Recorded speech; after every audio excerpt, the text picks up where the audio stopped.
Better than expected job numbers published by Stats Canada this morning. 37,000 jobs added in the month of January, which is much better than what we saw in the month of December when we added only 100 jobs. So it's much better than that. So it's a positive sign in a sense that the economy has still some steam left.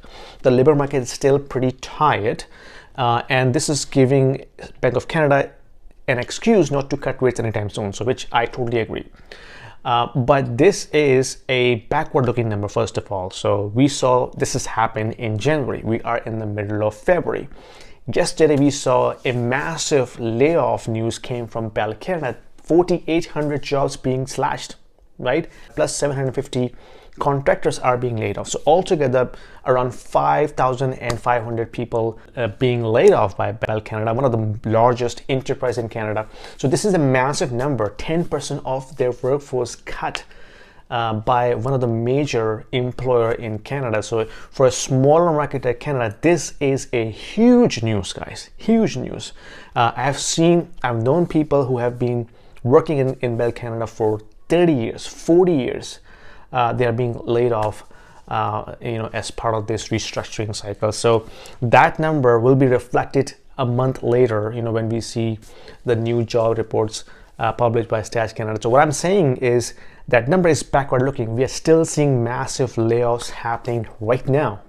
That is not being reflected in these job numbers by Stats Canada. So the economy is struggling, and the job market is also slowing down. I mean, it's better than, of course, December, but we are seeing things are happening as we speak, okay? So saying that Bank of Canada will not be cutting rates anytime soon because of that may not be true. And by the way, I'm not seeing the rate cut as a bullish signal, because I think people has this recency bias where they think what happened in 2020 will also repeat this time. So this is not 2020, guys. This is not pandemic, right?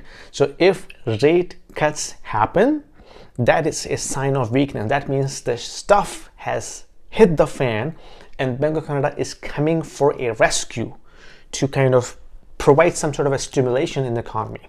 So consider that rate cuts is not a bullish signal. It's a bearish signal. It means there is an economic crisis that people have to deal with, okay?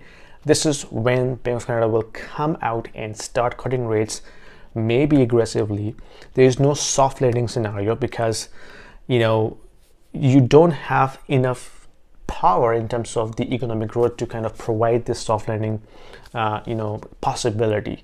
So we are seeing massive layoffs happening. We are seeing inflation is still too high. We are seeing the wage growth is also happening, which is also contributing towards the CPI. The interest cost on the properties and the rental inflation is too high. So this inflation is not going to be at 2% anytime soon. Mark my words, okay? So while this is happening, while the inflation is still hovering over 3% and the wage growth is also rising at the same time, I don't see any reason why Bank of Canada should be cutting rates, okay? So forget about that. Even if they do, let's say if they cut 0.25% in the month of June as per CIBC forecast, that is not a bullish signal, guys, okay?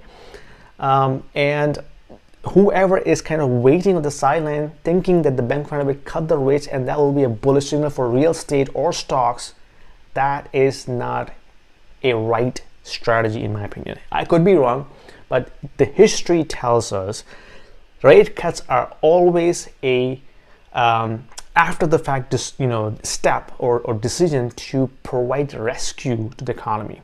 When the economy has already hit the ground, has already stand still, has already been through the recession, this is when these central bankers come out and basically provide this narrative to start cutting rates and stimulate the economy. So this is it, guys. So keep an eye on this. Job losses are happening. I'm hearing the big corporations start cutting some massive jobs next week. I won't tell which is that. I have some inside information. That means next week we will see another big corporations start cutting jobs as well. So good luck, guys. If you are working hard, stay relevant in your job, because you never know when you will lose a job, and then that will be a financially disaster situation for anyone losing job in these economic times. So anyway, put your comments down below. Let me know what you think. If you like this video, give me a thumbs up, subscribe, and I'll see you in my next video. Bye.